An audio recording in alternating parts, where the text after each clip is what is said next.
ಇನ್ನು ಸಂಕ್ರಾಂತಿ ಹಬ್ಬಕ್ಕೆ ಬೆಂಗಳೂರಿಗರಿಗೆ ಒಂದು good news. R V Road Bommasandra ಮಾರ್ಗದ ಸಂಚಾರ ಆರಂಭ ಆಗುತ್ತೆ. ಮೆಟ್ರೋದು ಯೆಲ್ಲೋ ಲೈನ್ ಇವತ್ತಿಂದ ಶುರುವಾಗೋದು. ಅದಕ್ಕೋಸ್ಕರ ಒಂದು ಹೊಸ ರೀತಿಯ ಪಾಸ್ಗಳನ್ನು ಕೂಡ ಮಾಡಲಾಗಿದೆ. 13 ನಿಮಿಷಕ್ಕೆ ಒಂದು ಮೆಟ್ರೋ ರೈಲು ಹೋಗ್ತಾ ಇತ್ತು. ಇವಾಗ ಕಡಿಮೆ ಆಗುತ್ತೆ ಅಂತರ. 10 ನಿಮಿಷಕ್ಕೊಂದು ಟ್ರೈನ್ ಬರುತ್ತೆ. ಜನಗಳಿಗೆ ತುಂಬ ಹೆಲ್ಪ್ ಆಗುತ್ತೆ. ಒಂದು ಲೆಕ್ಕದಲ್ಲಿ ಏನು ಅಂದರೆ ಈ ಮೆಟ್ರೋ ಜನರ ಜೀವನಾಡಿ ಆಗ್ತಾ ಇದೆ. ಈ ಬೆಂಗಳೂರಿನ ಟ್ರಾಫಿಕ್ ಇದೆಯಲ್ಲ, ಅದಕ್ಕೆ ಎಲ್ಲ ಕಡೆಗೂ ಕೂಡ ಮೆಟ್ರೋ ಮಾಡುವಂಥದ್ದು ಒಂದೇ ಪರಿಹಾರ. ಅಲ್ಲೂ ಕೂಡ ಎಡವಟ್ಟುಗಳಾಗಿದೆ, ಪ್ರಶ್ನೆ ಬೇರೆ. ಡಿ ಕೆ ಶಿವಕುಮಾರ್ ಕೂಡ ಆ ಮಾತನ್ನು ಹೇಳ್ತಾಯಿದ್ರು. ಈ ಮಾಡುವಂಥ ಸಂದರ್ಭದಲ್ಲೇ ರಸ್ತೆ ಮತ್ತು ಮೆಟ್ರೋ ಎರಡನ್ನೂ ಸೇರಿ ಮಾಡಿದರೆ ತುಂಬ ಹೆಲ್ಪ್ ಆಗ್ತಾಯಿತ್ತು ಅಂತ. ಆ ತಲೆನೇ ಬರಲಿಲ್ಲ ನಮ್ಮವ್ರಿಗೆ. ಬರೀ ನಮ್ಮ ಪ್ರತಿನಿಧಿ ಕಿರಣ್ ಒಂದು ಪ್ರತ್ಯಕ್ಷ ವರದಿ ಕೊಟ್ಟಿದ್ದಾರೆ, ನೋಡೋಣ. ನಮ್ಮ ಮೆಟ್ರೋ ಪ್ರಯಾಣಿಕರಿಗೆ ಇಂದಿನಿಂದ ಗುಡ್ ನ್ಯೂಸ್ ಅಂತಾನೆ ಹೇಳ್ಬೋದು. ಕಾರಣ ಏನು ಅಂತ ಹೇಳಿದ್ರೆ, ನಿನ್ನೆವರೆಗೂ 6 ಮೆಟ್ರೋ ರೈಲುಗಳು ಸಂಚಾರ ಮಾಡ್ತಿದ್ದಂತಹ ಯೆಲ್ಲೋ ಲೈನು ಇಂದಿನಿಂದ 7 ಮೆಟ್ರೋ ರೈಲುಗಳು ಸಂಚಾರ ಮಾಡಲಿರುವಂಥದ್ದು. ಸದ್ಯ ನಾನೀಗ ಆರ್ ವಿ ರೋಡ್ ಮೆಟ್ರೋ ಸ್ಟೇಷನಿಂದ ಬೊಮ್ಮಸಂದ್ರ ಕಡೆಗೆ ಹೊರಟಿರುವಂತಹ ರೈಲ್ನ ಒಳಭಾಗದಲ್ಲಿದ್ದೀನಿ. ನಾನು ಕೂಡ ದೃಶ್ಯದಲ್ಲಿ ತೋರಿಸ್ತಾ ಇದ್ದೀನಿ ನಿಮಗೆ. ಬೆಳಗಿನಿಂದಲೇ ಪ್ರಯಾಣಿಕರೆಲ್ಲರೂ ಕೂಡ ತುಂಬ ಕಾತುರದಿಂದ ಕಾಯ್ತಾ ಇದ್ದಂತಹ 7ನೇ ರೈಲಿನ ಸಂಚಾರ ಈಗಾಗಲೇ ಕೂಡ ಆರಂಭ ಆಗಿರುವಂಥದ್ದು. ಮೆಟ್ರೋ ಪ್ರಯಾಣಿಕರಿಗೆ ಇಂದಿನಿಂದಲೂ ಕೂಡ ಸಾಕಷ್ಟು ಈ ಒಂದು ಸಮಯದ ಅವಧಿ ಏನಿದೆ ಅದು ಬದಲಾಗಬೇಕು ಅನ್ನುವಂಥ ಒಂದು ವಿಶೇಷವಾದಂಥ ಒಂದು ಕೋರಿಕೆಗಳು ಕೂಡ ಇತ್ತು. ಇವತ್ತು ಬೆಳಗಿನಿಂದ 7ನೇ ಮೆಟ್ರೋ ರೈಲು ಕೂಡ ಸಂಚಾರವನ್ನು ಆರಂಭ ಮಾಡಿರುವಂಥದ್ದು.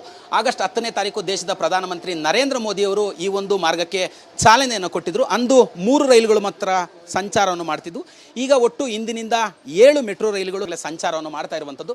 ಈ ಒಂದು ಯೆಲ್ಲೋ ಮಾರ್ಗವು 19.15 ಕಿಲೋಮೀಟರ್ ವಿಸ್ತೀರ್ಣವನ್ನು ಹೊಂದಿದ್ರೆ 16 ಮೆಟ್ರೋ ಸ್ಟೇಷನ್ಗಳು ಕೂಡ ಈ ಒಂದು ಮಾರ್ಗದಲ್ಲಿರುವಂಥದ್ದು.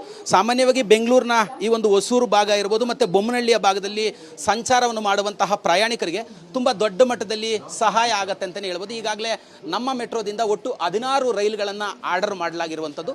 ಸದ್ಯ ಈಗ 8 ರೈಲುಗಳು BMRCL ತಲುಪಿರುವಂಥದ್ದು. 7 ರೈಲು ಇಂದಿನಿಂದ ಸಂಚಾರವನ್ನು ಆರಂಭ ಮಾಡಿದರೆ ಮತ್ತೊಂದು ರೈಲು ಕೂಡ ಈಗಾಗಲೇ ಟೆಸ್ಟಿಂಗ್ ಆರಂಭವಾಗಿದೆ. ಸದ್ಯ ಈ ತಿಂಗಳ ಕೊನೆ ಅಥವಾ ಬರುವ ತಿಂಗಳಿನಲ್ಲಿ 8ನೇ ರೈಲು ಕೂಡ ಸಂಚಾರ ಮಾಡಲಿರುವಂಥದ್ದು. ಸಾಕಷ್ಟು ಜನ ಮೆಟ್ರೋ ಪ್ರಯಾಣಿಕರು ಕೂಡ ಈಗಾಗಲೇ ಸಂತಸದಿಂದ ಈ ಒಂದು ರೈಲಿನಲ್ಲಿ ಪ್ರಯಾಣವನ್ನು ಮಾಡಲಿಕ್ಕೆ ಮುಂದಾಗ್ತಾ ಇದ್ದಾರೆ. ಕಾರಣ ಏನಂತ ಹೇಳಿದ್ರೆ, ನಿನ್ನೆವರೆಗೂ 10 ರಿಂದ 15 ನಿಮಿಷಕ್ಕೆ ಒಂದು ಮೆಟ್ರೋ ರೈಲುಗಳು ಸಂಚಾರ ಮಾಡ್ತಾ ಇದ್ವು. ಇಂದಿನಿಂದ 10 ನಿಮಿಷಕ್ಕೆ ಒಂದರಂತೆ ಮೆಟ್ರೋ ರೈಲುಗಳು ಕೂಡ ಸಂಚಾರವನ್ನು ಮಾಡ್ತಾ ಇರುವಂಥ ನಿಟ್ಟಿನಲ್ಲಿ ಪ್ರಯಾಣಿಕರು ಸಾಕಷ್ಟು ಸಂತಸವನ್ನು ಕೂಡ ವ್ಯಕ್ತಪಡಿಸಲಿಕ್ಕೆ ನನ್ನ ಜೊತೆಲಿದ್ದಾರೆ. ನಾನು ಅವ್ರನ್ನೇ ಮಾತಾಡಿಸ್ತಾ ಹೋಗ್ತೀನಿ. ಸರ್, ತಮಗೆ ಗೊತ್ತಿರುವಂತೆ ನಿನ್ನೆವರೆಗೂ 6 ರೈಲುಗಳು ಸಂಚಾರವನ್ನು ಮಾಡ್ತಿದ್ವು.